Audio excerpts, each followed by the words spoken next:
Salwete, it's good to be with y'all again. So, we're going to go right into your vocabulary.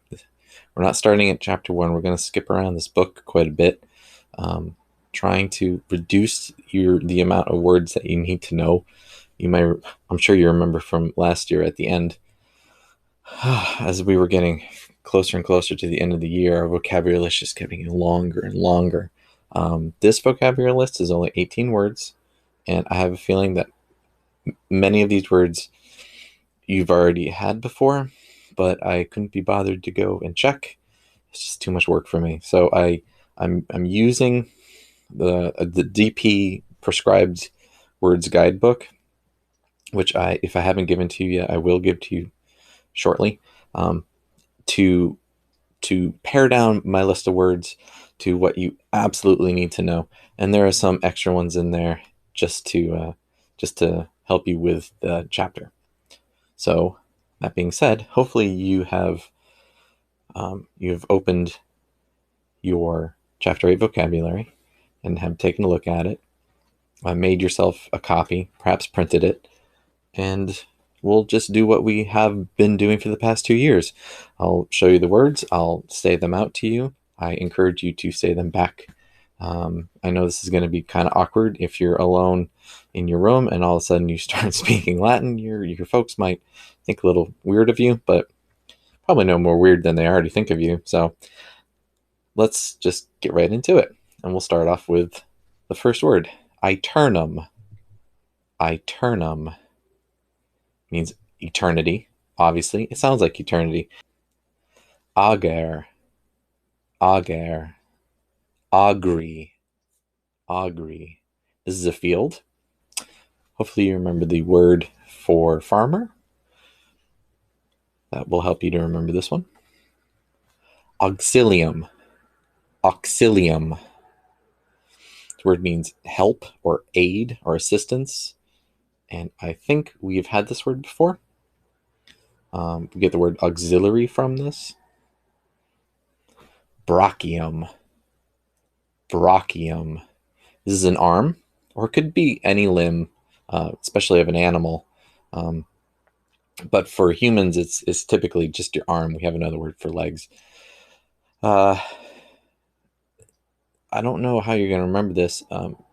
When you get your blood pressure taken, they put the stethoscope right here in the crook of your arm, and they're putting it on an artery. It's called the brachial artery. Other than that, how are you going to remember this? Kello, kellare, kellawi, kellatus. Kello, kellare, kellawi, kellatus. I think we've had this word before. It means to hide or conceal. I think we did something stupid like hide celery and a cello in your cellar. Is what it is. Conceal, I suppose. Concilium. Concilium means a union, a joining together. Think of the word council.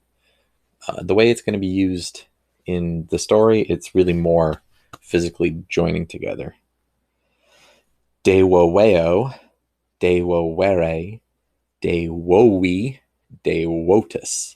So that's a lot of woes in there. Dewoweo, dewowere, dewowi, dewotus means to devote, to give yourself entirely to. Perhaps never give up on, never let go, never turn around and desert. Donek.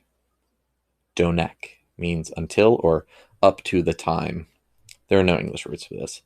How are you going to remember it? Ero, errare, erawi, eratus. Ero, errare, erawi, eratus means to wander. It can also mean to make a mistake, to err, to make an error. You've wandered off of the right path. Fistula. Fistula. Fistula is panpipes, reed pipes. Not a particularly important word overall, but it will be important in this chapter. Fuga. Fuga is an escape, a running away, fugitive, refugee. Puto, putare, putavi, putatis. Puto, putare, putavi, putatis. This is a really important word, actually. It means to think. By itself, it might be a little bit hard to come up with ideas. If we put a prefix on it, though, it might help. We get the word computer from this. Computers, they think, they count, they do all that kind of stuff. So computo might help you, but that's not really common in Latin. Puto is very common in Latin. People think all the time. So other than compute, can you think of any words that can help you? Ripa. Ripa is a riverbank, and I think we've had this word before, or we were going to have this word before before the COVID. So if you haven't seen it, you were supposed to. If you have seen it, well, then there it is. It's a riverbank, the side of the river.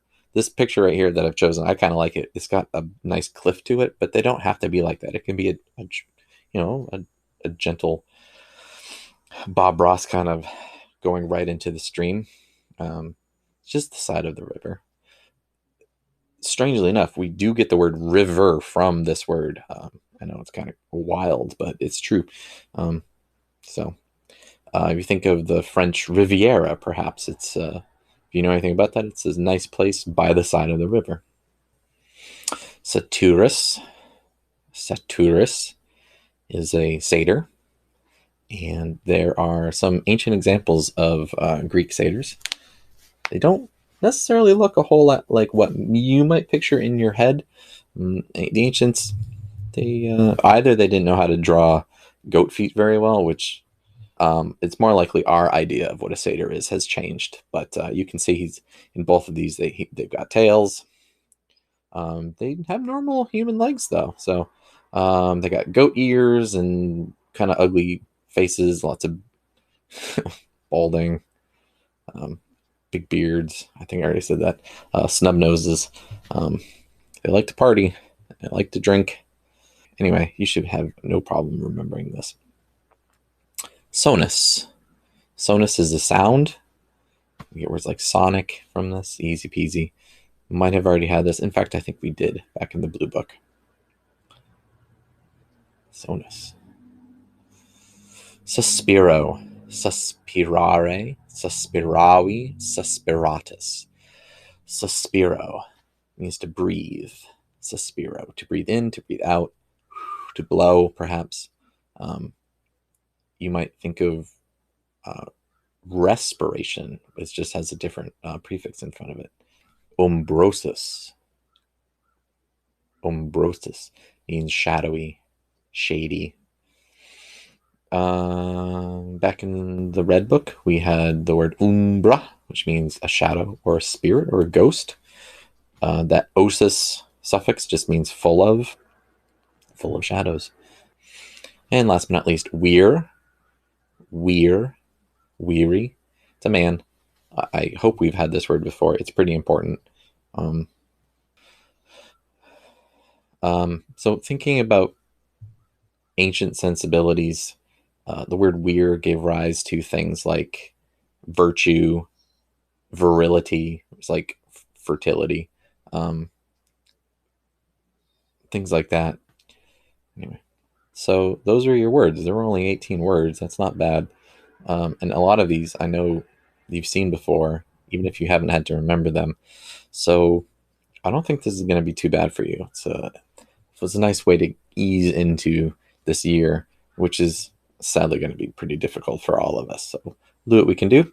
Let me know if you have any questions. Make sure you write them down, and or you can shoot me an email.